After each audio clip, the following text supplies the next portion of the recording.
Kristy, we're so excited to have you on Being Boss. Thank you for having Thanks me. for This is so joining fun. I'm us. excited. So, we're super excited to talk to you all about conferences. So, let's start with our very first question. Wait, you know what? Before we jump in, I want to let everyone know that Emily and I will be speaking at Kristy's conference, VenturePOP. Whoop, whoop. Yep. Yes, I'm so excited. So excited. I was thinking about what I'm going to be wearing the other day and whose gumbo I want to eat Hey, first. could Being Boss give us a clothing budget? Oh, we'll talk to David. We'll talk to David. I would love that. I was thinking I'd like to get a pair of overalls. I've got some. We could be matchy matchy. Do you want to be Twinkies? That 100%. may I don't think the world is ready for that. 100% I want to be Twinkies. So, well, and not only that, but let's make this like an announcement for this as well. So we're speaking at VenturePop, and we'll get to you, Kristy, in a minute. But we're speaking at VenturePop, but we're also going to be having a little Being Boss meetup at VenturePop on Saturday night. So if you guys want to come join us in New Orleans, if you guys have followed us for a while, you know that New Orleans is one of mine and Kathleen's very favorite places, and we did a Being Boss vacation there that was utter magic with, what was it, 75-ish other bosses. And Kathleen and I did a really rad photo shoot there earlier this year. So we'll be in New Orleans again. This is your chance to join us. We're going to be having a meetup, hugging everyone and having cocktails. It's going to be fab. And that will be on September 17th and 18th. Just go to venturepopconference.com/beingboss to learn more and to buy your ticket. Okay, Kristy, back to you. Let's first talk about why is it important to connect offline with other creatives? What have you found in your own experience? I've met with like other creatives and people like that in a bunch of different ways. So, about 2 years ago, Sierra, who's a co-founder, so just to kind of get a little bit of background, VenturePop is co-founded by me, Sierra, and Justin. So 2 years ago, Sierra and I used to host a local meetup here in New Orleans called Made in Mind. And what we did was we kind of hosted about 6 meetups a year. So kind of every other month, we would get people together. And we would either do some sort of like activity that usually promoted a local business. We tried to do that a lot. Promoted a business that was opening, was just kind of getting off, kind of launching, and or just really just a bar sometimes. Sometimes just a quick and easy cocktail. I love promoting bars and supporting them in any way that I can. I think we're all pros at that, Right. for sure. So, and what you learn is that most people either work alone in their house or in a coffee shop or on a small team where you only see a couple people in real life very infrequently. And you kind of create your business in like this little vacuum. And like you forget that all these other things are going on, that people actually do this and make a living doing it. And just the support and knowledge you kind of get just by loosely talking to people over cocktails that are doing the same thing. So, meetups have definitely been in our past and have kind of been a part of forming, crescendoing into VenturePop, I guess you would say. And then, I've been a part of masterminds, and I guess the whole bit, I just really love interacting with other creative entrepreneurs and just knowing that, there's others out there and kind of sharing information and keeping up with like the latest things that are coming out and kind of talking about it and hashing things out. Even talking about like customer service problems and things like that, where you just need a little sounding board. I just feel like there's just so much benefit to it in so many different ways. I agree. That's exactly one of the reasons why Kathleen and I started making these in real life events such a huge part of it. And really that's the way that we got together and started like forming a relationship with this idea that you build your business in a bubble and you think that you're the only one facing these problems and you're the only one who's like experiencing these things, good and bad. And like you need people to celebrate with, and you need people to be the sounding board for whenever like sticky things come up. And I think that like you can have some of that like in, I don't know, in email chains and things like Yeah. that. And even like in Skype sessions. But there is so much awesomeness that comes from like face to face, like hugging someone and having a cocktail with them and really being able to connect in that way. So I completely agree with that. I think that giving creatives the opportunity or making those opportunities for creatives to get together and just talk things out and be real humans and not screen names on a computer can be seriously monumental. Yeah, and then I think it's kind of good to do a variety of those things. So, for instance, like a mastermind, if you put together a group of 2, 3, 4, small group of people. I mean, I've been in a mastermind where our businesses were actually pretty different, but I feel like the benefit there is you kind of get these little like pep talks, like you can. It sounds a little cheesy, but you get these like real life. Like, this is what you do. You know what you're doing. You have everything you need to do it. Just go do it. And you're like, okay, I can do it. I can do it. Like, sometimes you just need that little in-person kick with somebody who you meet with regularly and kind of knows you, and you know that they know you. So it kind of gives you that extra confidence.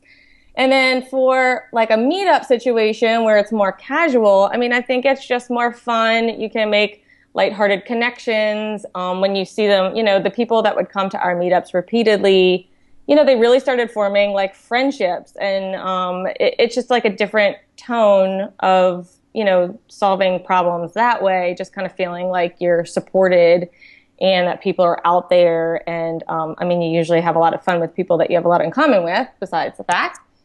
And then for things like, like bigger things like a conference or an in-person workshop or the vacations that you guys do, it's like a bigger investment, but like all of that it's kind of all combined into one, I guess you'd say. So you kind of have, you can meet people one-on-one, you can go with friends and kind of mastermind in the evenings or things like that, which I highly suggest. You have that fun component like the cocktails and the meeting other creatives, and even just like the lunch breaks, kind of making small talk conversation and picking up little pieces from here and there and kind of starting to meet new people.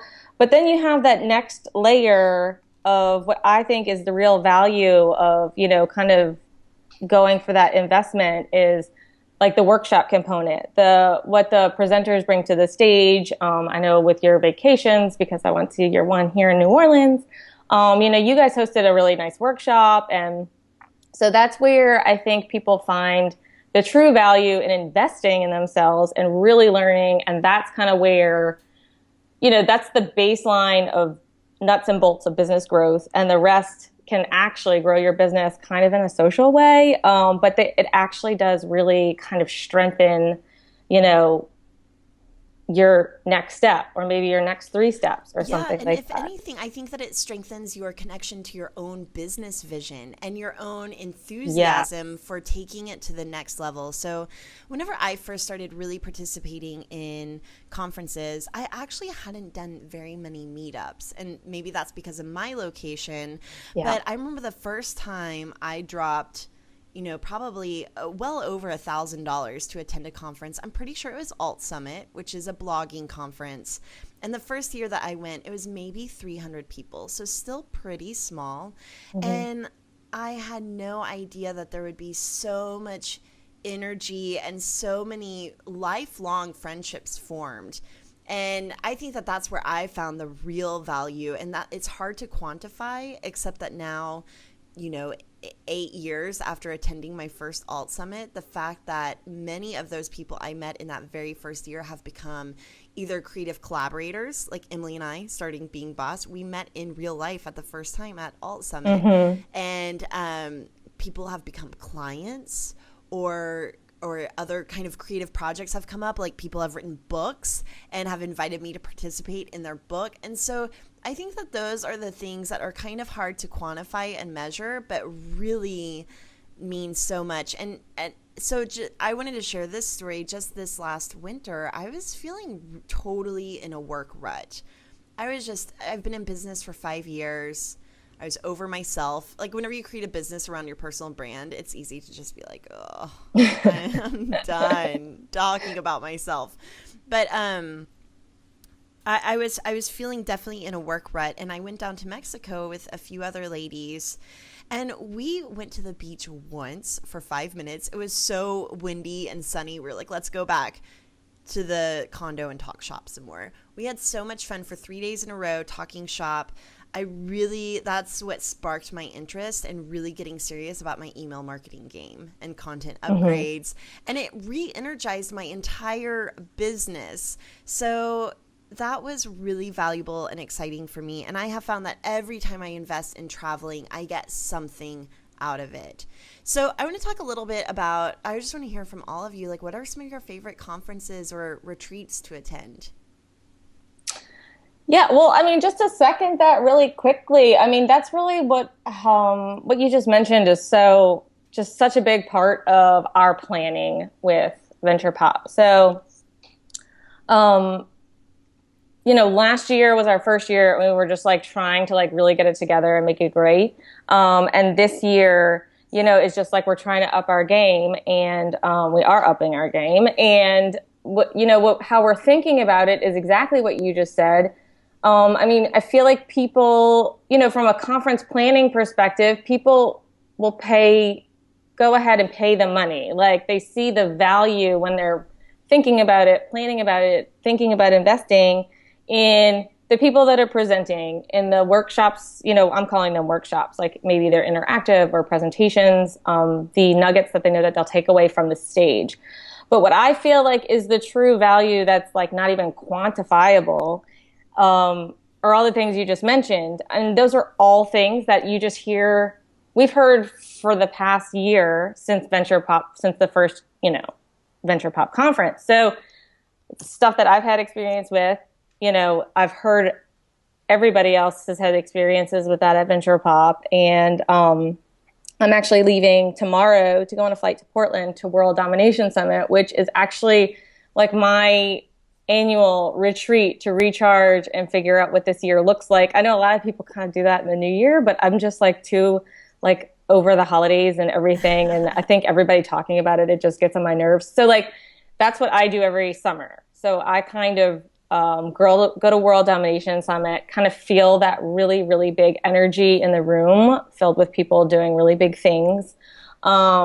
And just recharge, and it just resets, your whole mindset, like you were talking about your business and where you want it to go and where you are, and like subtle little changes that make the biggest difference ever. And those are things that are really hard to talk about as part of like, let's just say a conference sales page or something that doesn't sound like a bunch of fluff. But I mean, I really think that is the core value of going somewhere in person.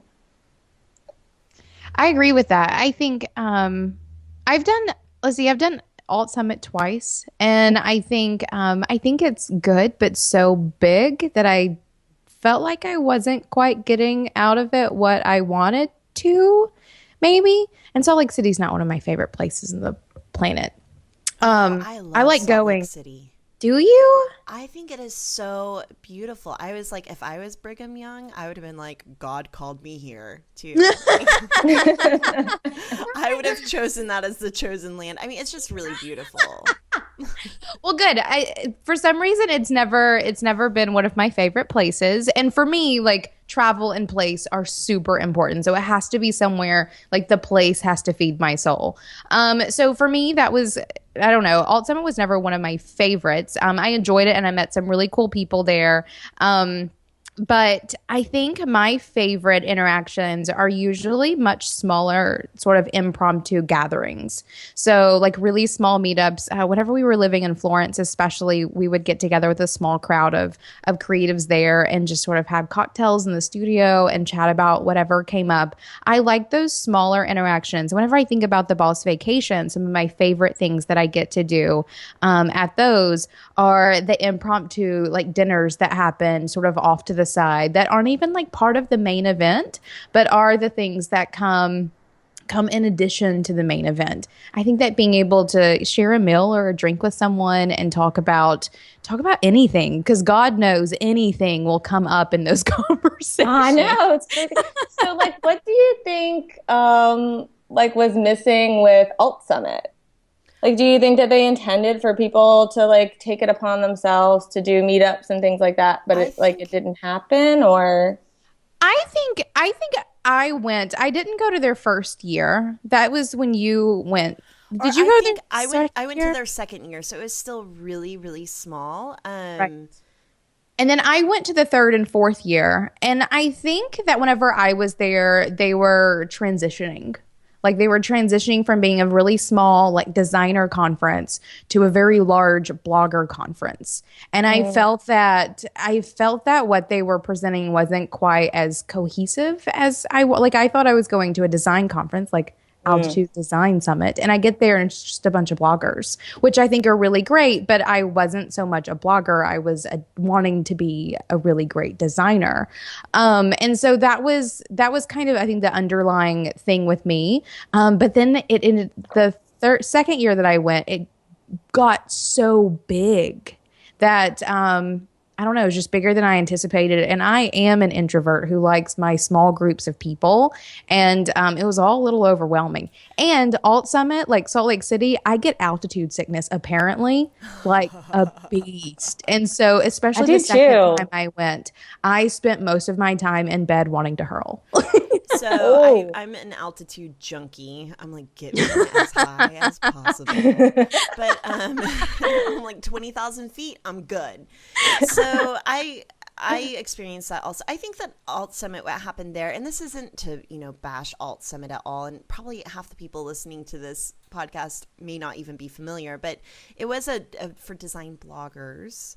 And so that might be a positioning thing. Like if there's a disconnect between what you think you're going to get, which is for us with our Boss Vacations, really trying to figure out how to position it in a way that people know what to expect. And I think that's a really hard thing to do. But what happened with Alt Summit is I just think it got too big too fast. And so even whenever we're planning the Boss Vacations, we get really intentional about capping it out and not letting it get out from under us. I never want it to be the kind of thing, and I really never want to attend the kind of conference unless I know I'm attending it. Oh, one of my favorite conferences I ever attended was the How Design Conference, and that's a huge conference, and I did not make the same kinds of personal connections that I would typically expect at a smaller kind of get together or smaller conference like VenturePOP or a Boss Vacation. But the speakers were incredible. I learned so much from those speakers, and it has shaped so much of my own point of view in my own business that I mean, it was amazing. It was so good. But whenever I'm going to something and expecting to make personal relationships, and it's just a bunch of people trading business cards, not just business cards. We're talking fully decked out packages. Like people are basically bringing each other gifts in the form of business cards. And I just felt like I couldn't keep up. So that was my thing with Alt Summit. Anyway, I feel like we've been talking a lot about Alt Summit. So. I learned a lot. Well, so let's talk about the good things of Alt Summit, because that is a conference we've both gone to. And I've actually heard our crowd talk about Alt Summit a lot. And I think no matter what I go to, I always come back from those sorts of events with a notebook full of notes and this like whole new drive to put all the things in place. And yes, I keep like my stack of, oh my God, these are business cards. But then I also always have like a really good couple that I can keep. And like, well, and I can keep in terms of like, I can keep these people as part of my tribe. Because I do always meet some really, really great folks or get to meet up with people that I have interacted with online. And I think that's one of those things that I do love about the larger conferences is that so many of the people that you are interacting with online are going to be there, that you can have lots of FaceTime with people from all over the country who you've interacted with on Twitter or Instagram or whatever. And you can meet up with them. And it's so fun like running into people like like that in like a hotel lobby, or like planning to have drinks after one of the events or whatever it may be. I think that that's one of my favorite things about an event as large as Alt Summit, is that the opportunity to meet people is just explosive because there are so many people there. Also, what you put into it is what you get out of it. So one thing about attending conferences is what you put into it is what you get out of it. And so I think it's really important before you attend a conference to say, okay, what is one thing I want to learn? Even if it has nothing to do with specifically what one speaker might be talking about, whenever you have a goal or an objective in mind, you're going to be narrowed in on achieving that goal, right? So ask yourself, what is one thing that I really want to learn? What is one person that I really want to connect with, whether that's an actual person that you know is going to be attending the conference and someone that you can maybe even email in advance and say, hey, I know we're both going to be here. I would love to grab a drink with you, or at least say hello if I see you, heads up. Or maybe it's the kind of person you want to meet. So maybe it's like, okay, I know that I really want to meet someone who is at the top of their game in email marketing, and I want to learn one thing about email marketing from them. Or maybe it's that you want to meet a podcaster. Think about the kind of person that you want to meet, the kind of information you want to learn. And really, we're all adults, and we're responsible for our own learnings and our own interactions. And I don't care how introverted you are. I feel like that's an excuse that comes up a lot, like introversion and anxiety. And I know that those are very real things. I certainly have some anxiety. Emily is certainly an introvert, but we can still go to a conference and know what we want to get out of it, but also know when we need to recharge. So that's a huge part of conferences, is having time to go back to your hotel room or to sneak away with just a couple of people for lunch and recharge your batteries. Yeah, there is nothing shameful about blowing off a session. I feel like that's like one of the big anxiety issues with conferences, is people go and they get that little schedule and they're like, oh my God, all the things. And so they try to hit every single one of them, and halfway through it, they're like totally wiped out. I did that the first time I went to a conference and was totally wiped out. And the second one, I went into it a lot less seriously with this idea that obviously I'm going to be hitting all the big social events. But otherwise, I'm going to be a little more selective about what sessions I go to so that I do have time to recharge and make those connections. Like, there are plenty of people who are ditching sessions to hang out in the bar and see who shows up. That's the inside scoop. Yeah, like as a recovering introvert, right? I like can't be an introvert for everything I do, but I've kind of like, I feel like I've learned how to be an extrovert, and now it comes a lot more naturally. And I feel like even people that consider themselves extroverts have a hard time just like going up to people and going up to people and going up to people and introducing themselves and all that stuff at something like a conference. But I think what's good to keep, in the back of your mind is that everybody's there to meet other people. Like, you're not weird for saying, or you are, but everyone else is too. We're just like, thank God she was the one that said it, like I try and, at all the meetups and like whatever we put on, I try and make sure I mention that, like, just say hi. I mean, you have something in common. You're here at the event, and you're here for a reason. And so like, we all have the same, base concept in mind. Like, just go ahead and don't be shy. Knock one down and say hello. Have a drink and then go compliment someone's shoes. Like, I have found that one of the easiest ways to start a conversation with someone is just talk about their shoes or some other accessory, and the ice is broken and you're good to go. I like that. Actually, I'm pretty sure last year, one of the first impromptu things that happened was a shoe competition on stage at VenturePOP. Oh God, do I need to make sure I have my right? We need a shoe budget indeed. I don't think this is a recurring thing. Although if you need an excuse to buy shoes, go right ahead. But yeah, I like that idea. Like, just comment on a necklace or shoes or something fun.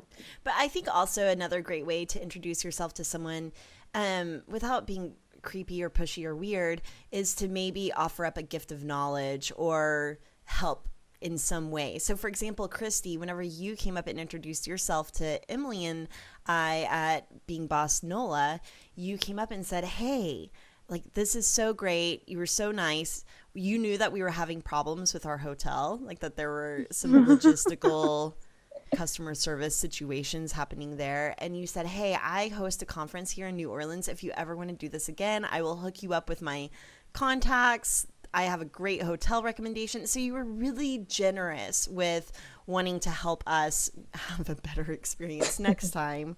Right. So you can eavesdrop. I think so you can eavesdrop and do a little bit of gift eavesdrop knowledge. as you are roaming the room, and you know, just sort of keep your ears pricked for any. Is it pricked? Ear that Perked. sounds bad. Perked. Thank you. You can just keep your ears perked for any relevant subjects and jump in. If it's a room full of people, especially, no one's going to mind. They might even appreciate it. And that's a tactic that works online too. If you're wanting to make online friends, it's really just about showing up and saying hello and offering what you have to offer. Mm-hmm. And I love the idea of like taking those online contacts and like kind of solidifying them by trying to find some people that you like either follow or have connected with online and see if they're going to the conference. That is like a true friend for life at that point. Oh yeah. Like you were talking about. Okay, I want to talk a little bit about starting your own conference. Or, you know, maybe it's even starting with a meetup. And a lot of creatives really crave that kind of thing and are naturally great at putting on events. So, Kristy, you are an event planner, right? Like you do that. Oh, how would you describe it? What are you, Kristy? Yeah. So I'm not, and only people like in the industry would kind of like feel that there's a difference. But so what I do is I am an operations manager at a really busy wedding and events venue here in New Orleans. So we put on like over 125 events per year. And so I kind of think of myself as like a project manager, probably for highly emotional people. But basically, I mean, you know, if you want to think of it like this, like, or this is how I think of it, is that, you know, any sort of launch or new product line or anything, an event, a meetup, a conference, I mean, these are all just like a big project that you just need to kind of sit and organize. It's like just play project manager. You just have to sit there and kind of organize your thoughts, kind of get a big picture plan, and then kind of come up with little like phases to follow through and not worry about phase 2 and phase 3 when you're in phase 1. You can't, you'll drive yourself crazy. But as far as like, you know, just kind of starting with a meetup or something more small, I think it is just to keep it small. Like don't get overwhelmed with, I don't know how many people are going to show up, or I don't know how, you know, like make it in a, like when Sierra and I kind of started these meetups, what we did was we put it in a setting where it didn't matter. Like we didn't rent a room or have an empty room or a private room. We had it at a bar where people can come and buy their own drinks and like maybe just join a happy hour that already exists. So you can kind of promote a $5 cocktail or something like that. And if you have 5 people that show up, it doesn't matter. The whole bar is full. Those 5 people will enjoy, you know, what's going on. We'll kind of enjoy it being smaller. And now, you know, what's funny is that we always want it to be bigger. And then when it's bigger, everybody remembers the good times when it was smaller. So just keep that in mind. But yeah, I mean, the point is just to start small. You know, if you have just a few people that show up, take a few cute pictures, pop them in a blog post, and just let people know where you're going to be. Maybe even like be consistent with it the first Thursday of every month. And then slowly it will build and people will be like, I don't know how I didn't hear about this, you know, all that kind of stuff. So that would be definitely a tip. I think people just kind of make it this huge monster of a planning situation, and really the things you just have to keep in mind is like make it so that it can work no matter what size it is, how many people show up, and don't apologize like, oh, I'm so sorry people aren't here. You know, just be like, I'm so excited that you are here. Here's somebody I think you should meet. I mean, I'm just a very, very, very natural connector. And so I think that trying to connect people to other people that I know would either hit it off right away or be a good resource for someone else. I think that's a really big value and will keep people like coming and enjoying it. I think that starting with a meet off, I quit. I think that starting with something small like a meetup is certainly how you should do it. And I agree. Like whenever we did the Being Boss New Orleans, like there were 75 people there. And then Miami was 50. And we so much more enjoyed the 50 people, like just sort of the intimacy of that group. That I think that, well, like all of our future vacations will be kept at a smaller number instead of a larger number. And I think, Kathleen, do you see a Being Boss conference in our future?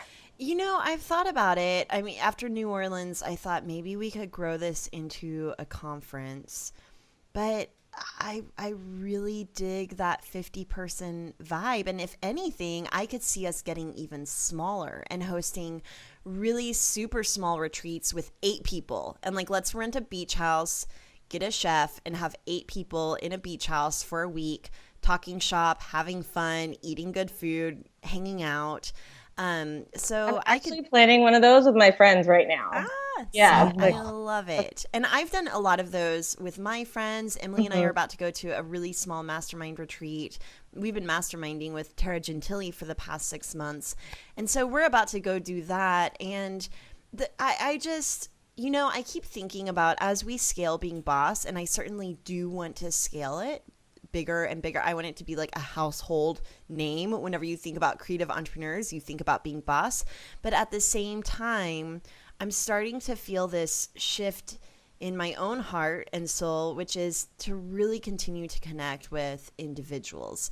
And what is it? You only have room for 150 people in your brain at any given time. If we had a conference of 400 people, I just don't know that I'm ready yet to hold a conference where I haven't been able to personally meet every single person there. It's hard enough with 50 people, much less 450 people. So, but I also think that there will be a growth mindset to that where at some point I will feel like, okay, I don't have to know everyone in this room.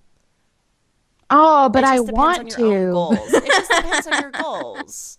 Right. No, I agree with that. I absolutely agree with that. I think that where we are at the moment, like I want to make those connections. Like I want to be in it just as much as they are. I don't want to be like the bird hovering over everyone, watching all the little connections happen. And so I agree with all of that. I think that doing some smaller things is definitely where I'm at as well. It would be interesting to add small things to the big things, which is probably like a year 3 VenturePOP, like something that we're going to focus on a lot. We really wanted to do that this year, but there's only so much growth you can do in 1 year. But definitely, I mean, really all we hear is that people want not only to connect more, but they don't want to do the work to connect more. Yeah. So I hear that too with Being Boss. I'm like, yep. What? Just go have a drink. We need it structured. We need it That's organized. the kind of work I don't mind doing, guys. Like the grand scheme of things. No, I agree. And I think that I think that really is kind of, well, I think this is where it comes into what you were saying a minute ago, Kathleen, about like knowing what your purpose is for whatever event it is that you're wanting to have. If it's something where you want to be the ones making the connections and you want these to be really deep connections that are really long term, like keep it really small and focused.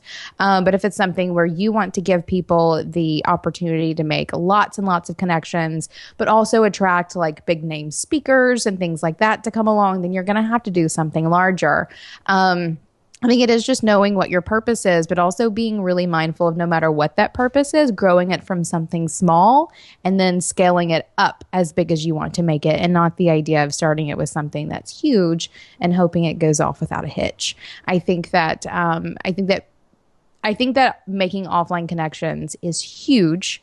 You just have to go about it in the way that you really want to go about it and be really intentional about it. And that's the thing that like I don't really know how to explain is the magic that happens after you've been working for yourself all year long, holed up in front of your laptop with your resting bitch face on, just grinding out the work to finally be able to meet up with your tribe or your friends that you haven't met yet, because that's kind of the way that I think of it. It is truly magical. It's almost like the prom of the year for me. These events and getting to go to these things feels like I can get dressed, I can buy some clothes, I can put on some makeup, I can hang out with all these other creatives, and we can just have a really good time. So I want to talk about whether you're wanting to put on your own retreat or conference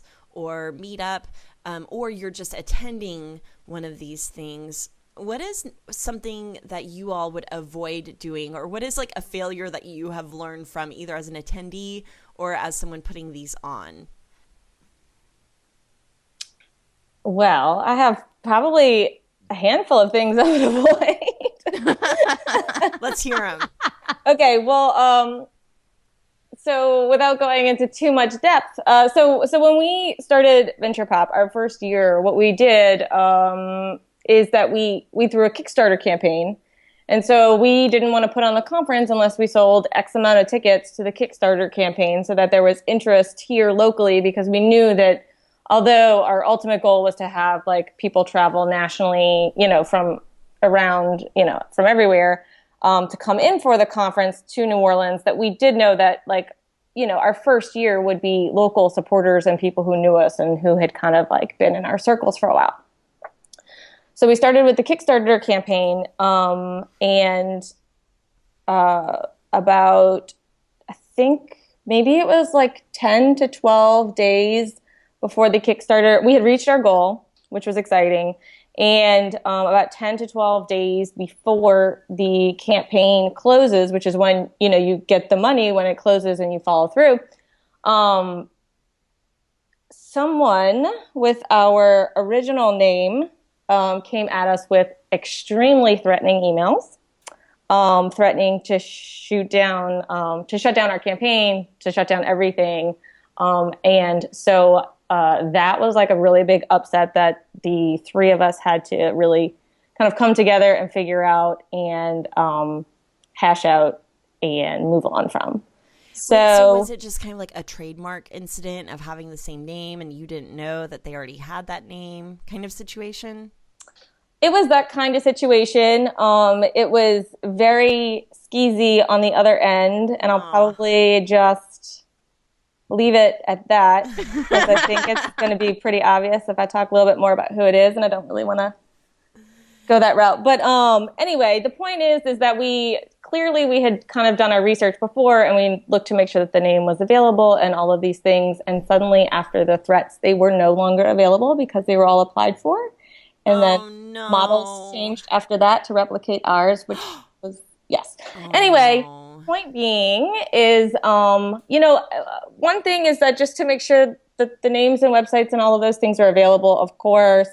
Make sure that's kind of going into it, thinking of it as a business, right? So it's not just an event, but this whole thing could turn into a business. So you need to go through the same kinds of branding processes for your event as you would for your own small business. Yeah. Yeah. And I mean, I feel like that's a double-edged sword, because some people get really stuck in what do I apply for? What business do I apply for? What do I have to do before I get started? And I hate that people get stuck in that spot. And maybe if you're a solo entrepreneur and you're kind of doing one-on-one services, that can maybe wait a little bit, depending on what the situation is. But when something is pretty public, things with your name have to be settled. Partnership agreements have to be signed. Conferences aren't cheap. And although a lot of money seems to come in, but it's all spoken for, and a lot of it goes out and needs to be spent in certain ways. So, getting all those ducks in a row and things like that is something that luckily we did most of that. We kind of got blindsided by the trademark issue, but definitely something learned from that was that the three of us came together and we squashed it immediately and moved on from it. But what really sucked is that all of the social media stuff. We had, all of our social media campaigns, we had grown audiences through our old name, and we were no longer able to use them because of laws by the social media campaigns. And she had attacked all of those. So that was tough. But get your shit straight. Basically. Well, and along that same line, I want to touch on budget for a minute, because that's been a big thing for like our boss vacations, is like really having a handle on the money. Like, it can be really easy to think, okay, I'm gonna have a conference. It's gonna be $500 a ticket. That's gonna be so much money. But venues are expensive and speakers are expensive. And so all of that money is absolutely spoken for immediately. And so just making sure you know your numbers, or else you're not going to have an event. And that's what all of this is for. Yeah, how we, just like the really basic way that we approached it was that, each year before we start planning, we come up with a basic budget based off of like last year, or, basically this year we did it based off of last year. And so that's just kind of a starting point, though. I mean, that budget evolves clearly, depending on a lot of different things. But I think in order to keep things like that straight when you're talking on like such a big scale, like a conference, it's really important to continually update your budget that you expect to spend everything on, like your overarching budget. And then think of like where you are in that. So it's really easy. I'm trying to think of like how to describe it really simply, but it's really easy to double allocate money to something. And I think that people do this in their personal life all the time. Like, if you have a pot of $5,000, you're like, oh, well, we can spend $500 on Facebook marketing, and like, oh, we can spend, like you can double allocate that. So like the working budget has to be kind of detailed as well. And that's probably even more important, because in some areas we were able to lower the amount that we had budgeted for, which was great, but you can't double spend the money you saved for, otherwise you're kind of stuck again. So budgeting is the name of the game for sure. Right. And then I think the other big thing, and I think this is for like small meetups, or like, let's say medium-sized meetups, because small meetups can get away with all kinds of things, to like large events, is finding really good venues that will help you out. Because like a medium-sized meetup, like having a bar that's going to be okay with you bringing in 50 people to like, a possibly already busy bar, being on good terms with those sorts of people is a good idea up to like large events. And our New Orleans event was one of those where the venue was very difficult, and it was a complete like 180 from Miami, where the venue was amazing. Like, it completely changed so much of at least my experience as like the person who was coordinating. But also the experience of our attendees as well. So finding a good venue and making nice with everyone, and little gifts go a long way. Giving out mugs will make you friends. But having really solid venues and making friends with the people who are running those venues can certainly make anything from medium-sized meetups to large events go much more smoothly. I also want to mention, whenever it comes to conferences, whether you're attending but especially if you're hosting a retreat or conference, is feeling too terribly responsible for everyone having a good time. It's so easy as a host, even if you're having a party at your house, you can kind of think of it in that way as a microcosm for what it's like to hold a retreat or a conference. It's so easy to get caught up in really worrying that everyone is having a good time, that you're not having a good time.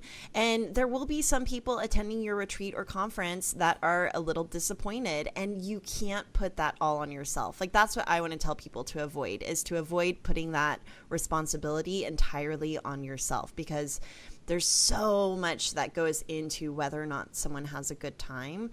I mean, someone could be sick. Someone could have had a family emergency before they attend. Someone could just, okay, so this is one piece of feedback that we got after New Orleans. Someone emailed us, and I was crushed for a solid 2 days about it.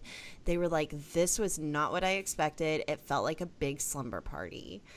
And after 2 days, I was like, wait a second, that's the vibe that we were going for, was a huge slumber party. So the fact that they didn't have a good time really just meant, okay, how can we readjust our positioning and expectations so people know that a boss vacation feels more like a big slumber party than it does and it feels more like a vacation than it does a conference. And so that was the kind of how we adjusted and refined for the second time around for Miami. So that's I think you guys need to do a big photo shoot, like with a pillow fight in a hotel room. Yes. Wait, so has funny. anyone actually, okay, I need all boss vacation people to email, like if you had a pillow fight, let me know. And next time, invite me. Maybe actually, we what's organize kind a of pillow cool fight. to think about is that like I'm excited to go to, we're, you know, like throughout the conversation we've been talking about like traveling and investing, and you know, it does cost more money to travel on top of the ticket that you purchased and things like that, which I totally understand. But I went to the vacation here in New Orleans, which is where I live, and I'm excited to go to a Being Boss vacation where I don't live. I'm excited to go ahead and like go somewhere else so that you can have those, you know, because when you live in the same place that you go to the conference in, you know, you kind of peel out and you do your everyday life stuff. And I feel like, you know, a lot what we've been talking about is it's literally like a vacation for your business. Like when you take a vacation in the summer and you go to the beach with your family, you're able to unplug and refresh in that way. But like when you have a business vacation or travel for a conference, then you're able to, you know, not do the emails, not do the daily grind task. You don't have any projects to work on. You've kind of cleared your schedule, but you're able to have that open mind to think about your business and connect and like really commit to that full experience in the weekend. So you get to take a break from your family. I know of a couple of the bosses that came on our vacations who came to sleep because they had like small children and just wanted a couple of days to like get away from family and like focus on their business. And I think that's really huge too. I think being able to take yourself out of that like daily grind of like life and work. And like for family vacations, it's getting out of work to focus on life. And for business things like this, it's about getting out of life and thinking about work. And then for our vacations, it's also about like roaming a city and having fun and like apparently pillow fights that I don't get invited to. Can we sneak peek our next boss vacation? I guess Can so. we Do you just want share to? like generally what's Yes. happening? Absolutely. So Okay. we are planning our next vacation. It's probably going to be spring or summer of 2017, and we are currently looking at Portland. Pretty hardcore. Yay! I'm excited. As- I was like on the edge of my seat wondering, Go ahead and write it down. Go ahead and write it down. And then If you're not on our mailing list, be sure to join our mailing list at beingboss.club to know all about that vacation. And can we also talk about the other one? Yeah. Okay, so and we're also doing a Being Boss retreat. That one has a little less details. It will be planned around the vacation, so we're finalizing the vacation before we plan the retreat. We're thinking anywhere between 8 to 15 people, super small group, very mastermindy, and lots of pillow fights. Where are we going to do that? I don't know. We need to I'm talk. feeling like a Santa Fe town. Oh, good, because I was Sedona. totally thinking like Arizona desert as we well. have crazy spas out there. I love crazy spas. Ooh, y'all! I'm excited. Yes. I feel like we should do 2 retreats next year so I can get away from my family and sleep. We can arrange that if we need to. So yeah, we are planning on doing more, and it's so funny. I want to talk because after we did New Orleans, we were super like gung-ho about doing another one, and we launched Miami super soon after that. And as we were gearing up for Miami, because these events are so big, like, and even our small events, like I can't imagine doing a conference like that. Kind of makes my brain want to explode. Like all kinds of high fives to you. But whenever I think, or whenever we were gearing up for Miami, we were all about like, we're never doing this again. Like, why are we doing this? Like planning these and the logistics and all of this stuff. is this really what we want to be doing with our lives? And then once we did Miami and once we got there and the people, like this real life, experiences and chatting with these people, we knew that all of that pre-chalk was nonsense. And then of course we were doing this again, like doing events. Masochistic. Isn't it? It's unkind to yourself in the most ridiculous ways. But it really is like some sort of amazing magic that happens whenever you get these people together. And with Kathleen and I, like before we were even done with that vacation, the like last breakfast that we had, Kathleen and I were talking about where we were going to do the next one. Like, of course we're doing this. Like it's our responsibility. That's not uncommon. I mean, it's just, it's a lot, you know how I think of it? Like everybody, you guys have like experience with like art and web, like when you're designing a website, you have a little bit of that moment every time. You're like, why the fuck am I still doing this? This is so annoying. This is so hard. I'm not going to be able to figure it out this time. I don't want to do this anymore. What do I want to do next? Like, I feel like no matter what, like big things that make a big impact that have like, like go way further than things that you, like when you push yourself to the limit, you hit that, fuck, I never want to do this again moment every time. I mean, right? I have it every day. Every day. I'm like, it's too hard. And not just hard, but like I'm so emotionally invested in my work and the vacations that we have and everything that we do. I feel like I really give it my all, and it's just sometimes feels so hard. But then the payoff is that you do the thing and it's amazing and it's fun. I know. And this is the stuff that I'm going to remember on my deathbed. So after the conference, so what I've been working on behind the scenes is I'm going to do like project management and like vacation and retreat coordination. So that's what I've been working on. Your own business. Yes. Because facilitating retreats. Like we could hire you for a boss vacation. Yeah, because it's so crazy. And like, this is literally what I do every day.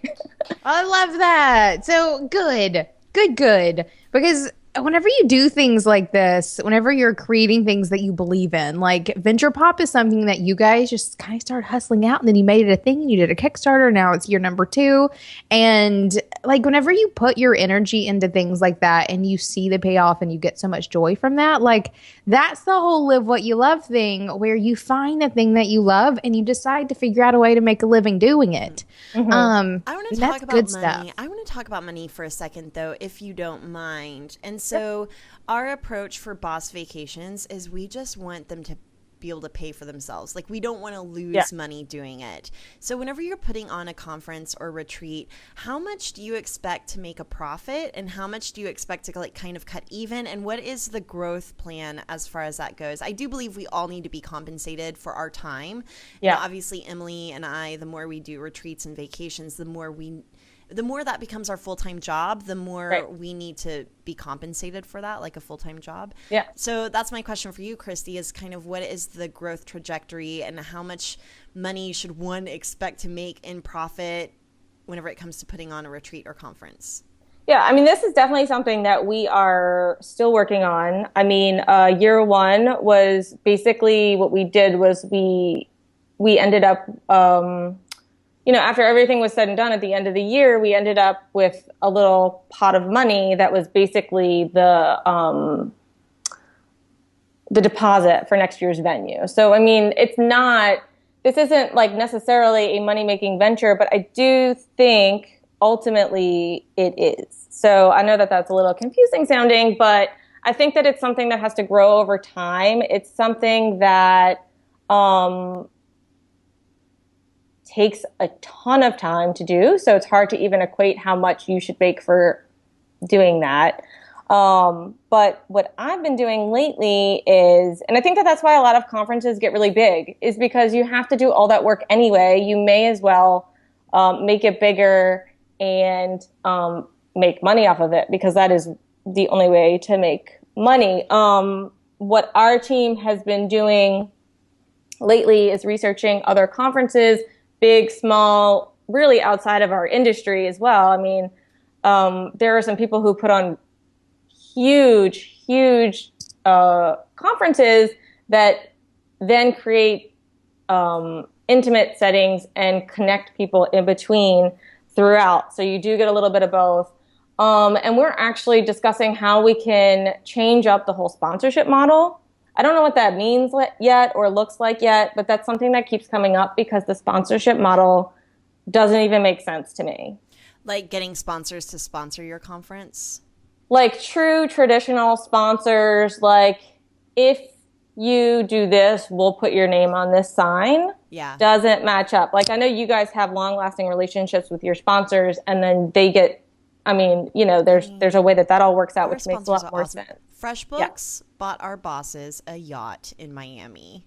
Like, so we really try and integrate them into the experience. Right. And we did have a sponsor, which I will say it was Basecamp, sponsored Being Boss Miami as well. And that felt more like they bought our bosses a drink and it worked. But I think because we didn't have an ongoing relationship with them through the podcast, it felt more like we're putting their name on a thing. And I just felt funny about, are they really getting value out of sponsoring this? Right. And whenever you question that, I just want everyone to be getting their money's worth, including our sponsors. No, I agree. I mean, because like when you look at, I mean, like other sponsorship packages are readily available to look at online. I mean, of course, we did our research when we looked at ours.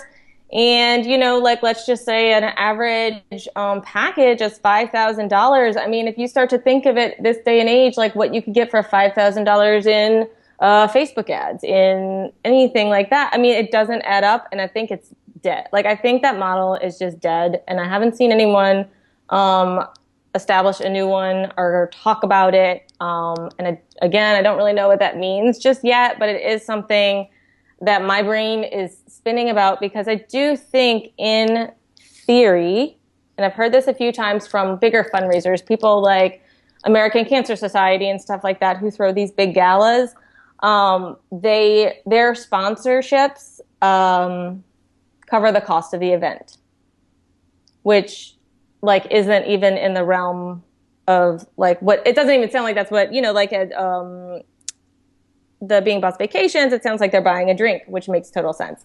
At you know, VenturePOP, that's not where we are at all, but you know, ticket sales cover a lot of those costs. Yeah. So I just find it really an interesting topic. It's something I'm like obsessively researching about, and our team is always talking about. So I'm hoping to come out with like a different model on that, because it just doesn't make sense. And I think that just creative entrepreneurship in general, there's so many opportunities to build your own model and to think outside of the box. From your business to how you put on a meetup to how you put on a conference. Really not having conference experience, like Emily and I, we did not have conference experience at all before we had put on Being Boss New Orleans. And I think that kind of the night, I always have a hard time with this word. Naivety. We were naive enough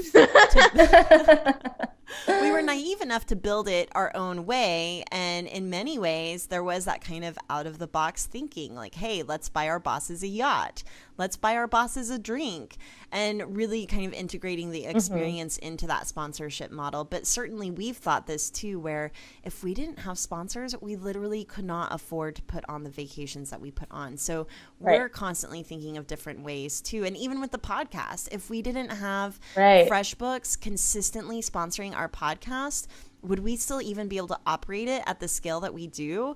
Right. So we're constantly thinking about our own security and our own ability to do business that's not tied up in someone else's hands. Yeah, I mean, like the in-kind seems to work a lot for people too. Like we have a great partnership with Old Number 77, which is, I mean, speaking of collaboration, I mean, this one is so intertwined in my personal life and in my professional life. I've become really good friends with the president and marketing director of the hotel through the events venue that I run, because we send them a lot of business, and just they are super supportive of creatives, and they helped us out a lot with speaker hotels and you know, just a magnitude of ways. Last year, the president of the hotel delivered a speech that just really touched a lot of people in a bunch of different ways last year on the stage. And so, you know, I do think that is definitely where we get a lot of our support, is through in-kind stuff that we would have to pay for anyway. But are able to cut costs because of the in-kind sponsorship. So I think that's a strong thing, but you can't rely on that entirely. So I'm still kind of framing up what that other piece looks like. Ooh.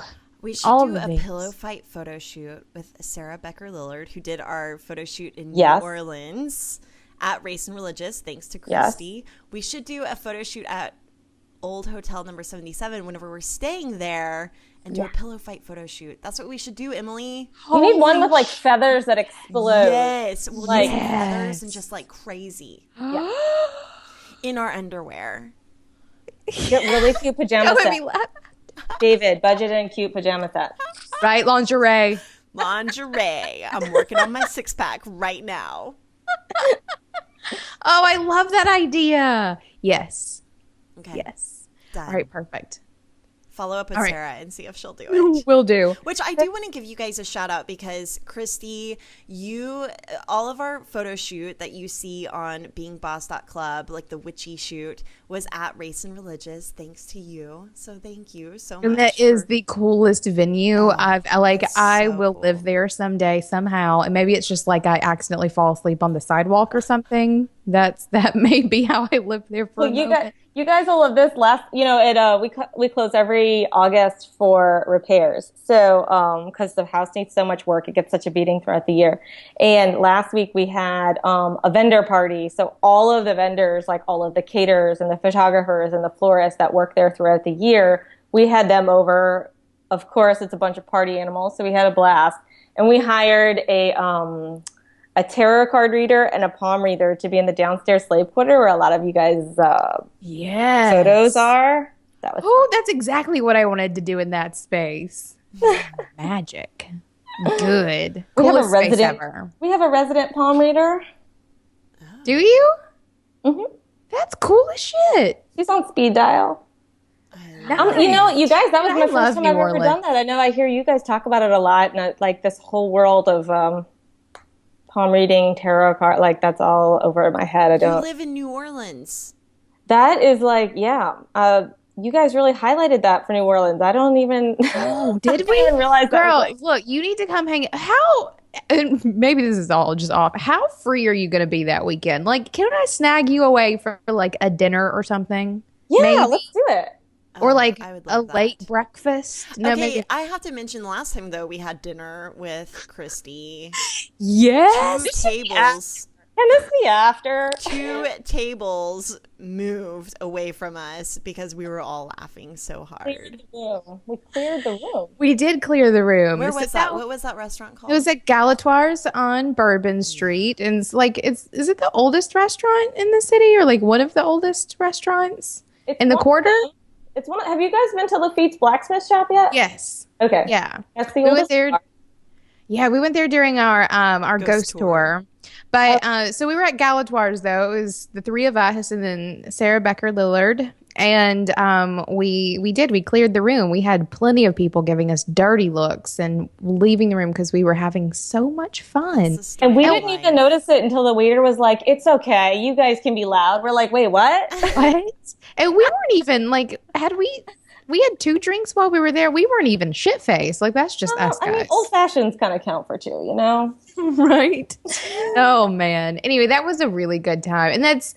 Like, I'm so glad to have the opportunity to go back to New Orleans because I feel like the cool kid now. Like, I have friends down there. Like, you want to come to New Orleans with me? We're going to call people and have dinner. Love but it's just the clown do our tarot reading. Yes.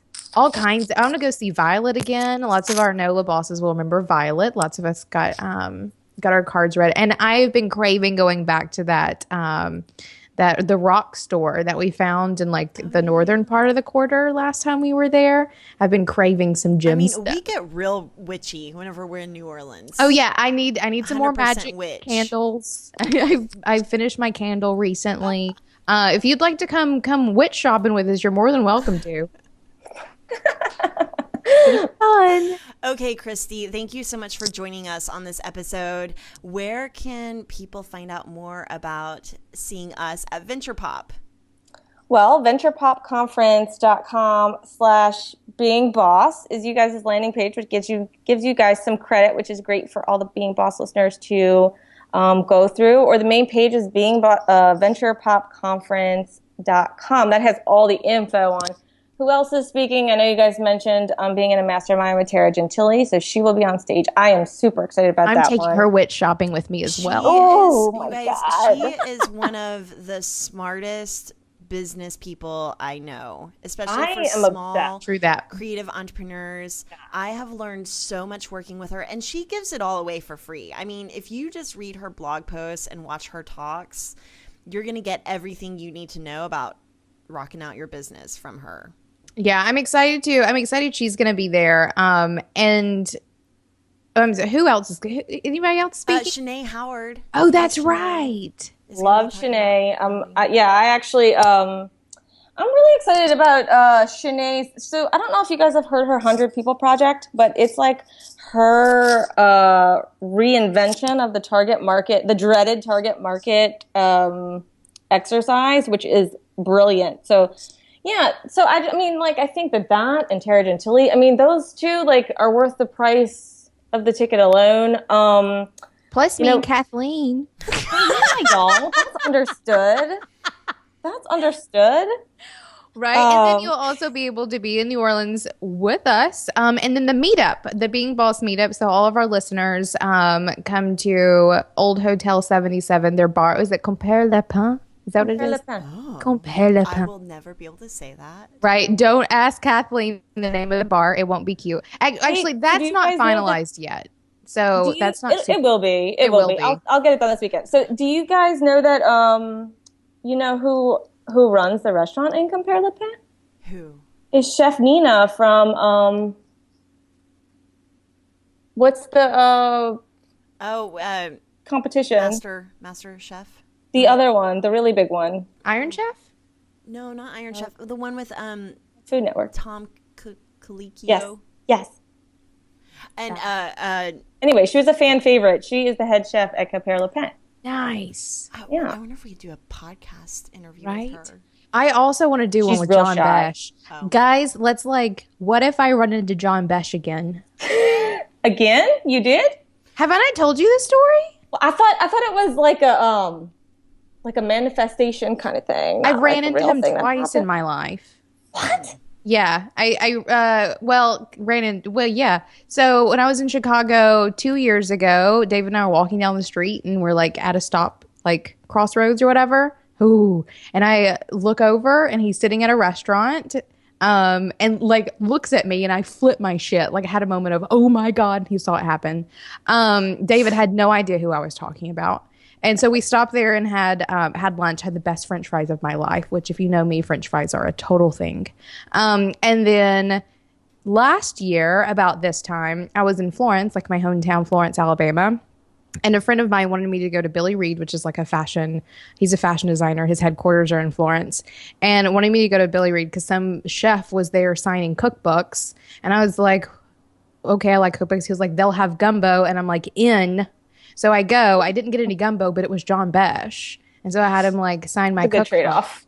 Right? I hope to run into Norman Reedus from The Walking Dead. He hangs out in New Orleans, and I hope that my tongue runs into his mouth.